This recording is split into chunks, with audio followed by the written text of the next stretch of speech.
Move like a ninja, cut like a samurai. Move, cut like a move, cut like a samurai. Cut like a move, cut like a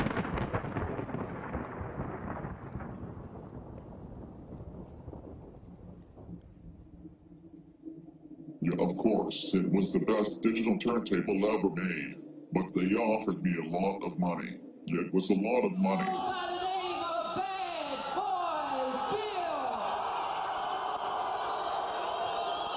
For over 30 years, the brand name Technics has been the leader in the DJ industry with the introduction of the SL1200 series turntables in 1979.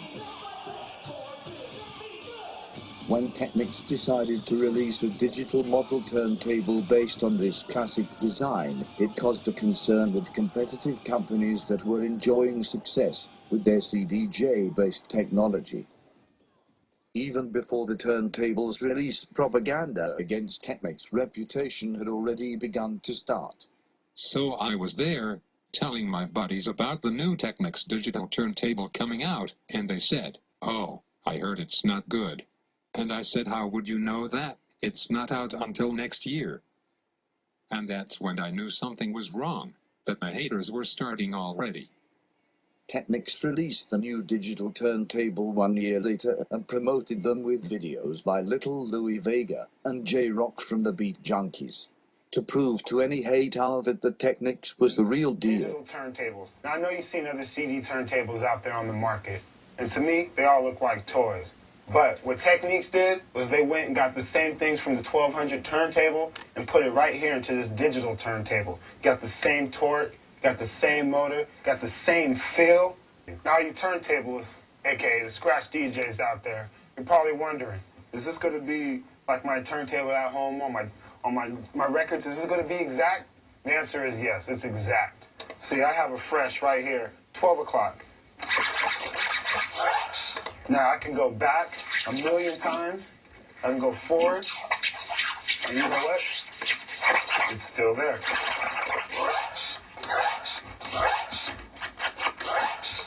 You ain't beating that. But now, let's get busy. Damn right, J-Rock.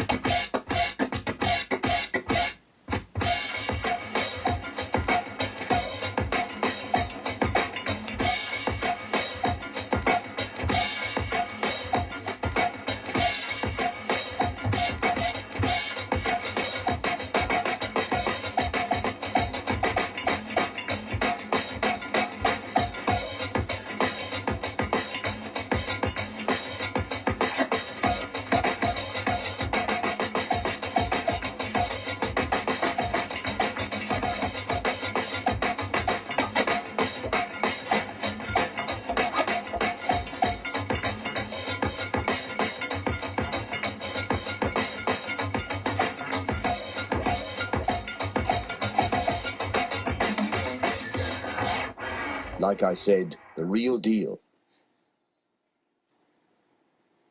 Shortly after the official release, propaganda videos started appearing on the internet also.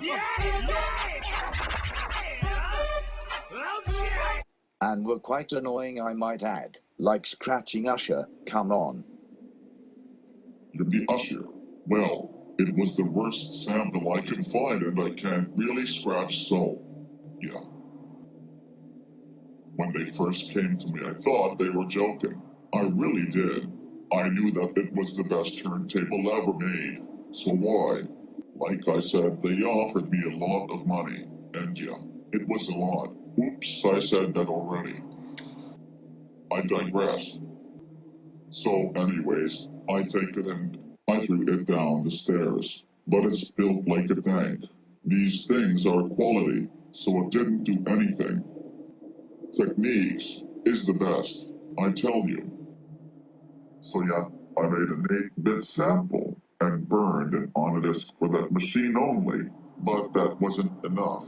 It still sounded great, so I got my man Corleone, and we put some lighter fluid on it and lit it up with matches.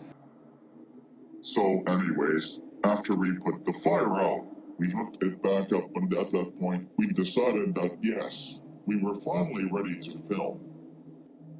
At the time, I didn't think anyone would believe us. I mean, Techniques is Techniques, but they did. People are really gullible. Me? I always thought it was the best machine.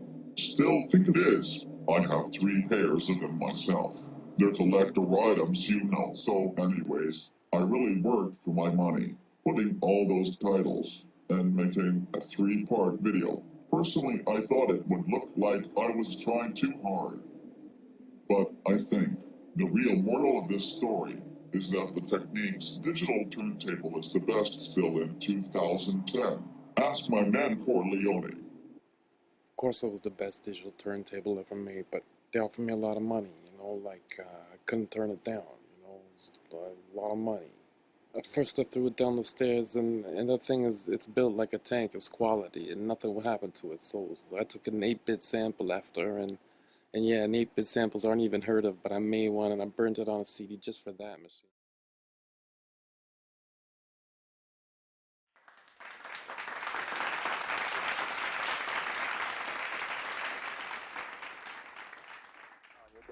It was a complete shock. How many DJs were quite easily persuaded by the propaganda they saw and believed the rumors without even trying their new product for themselves.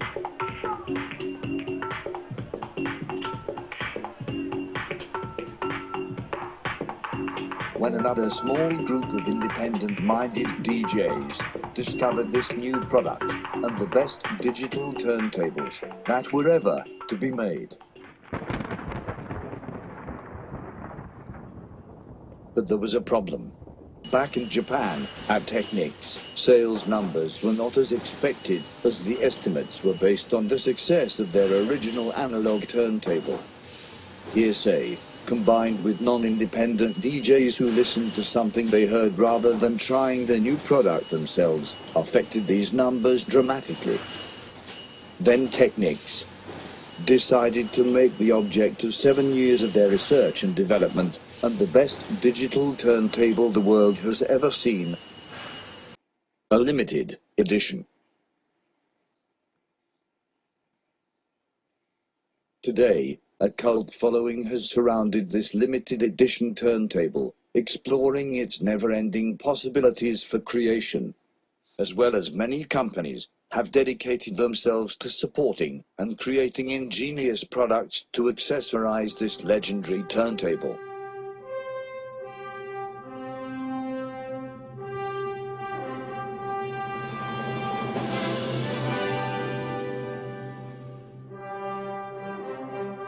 The conclusion is, the Technics digital turntable is a superhuman turntable made for superhuman DJ skills and maneuvers to bring turntablism into the future. Still in the year 2010, it is being used by thousands of DJs to explore the endless possibilities of the art of the wheels of steel.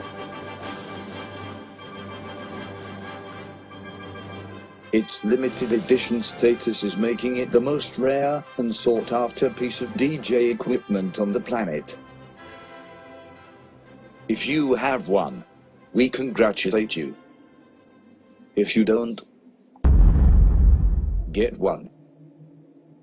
What did I do when I got cash? What do you think? Got my Techniques? Now you turntables, aka the scratch DJs out there, you're probably wondering, is this going to be like my turntable at home on my records? Is this going to be exact? The answer is yes, it's exact. Move like a ninja, cut like a samurai. Move, cut like a move, cut like a samurai.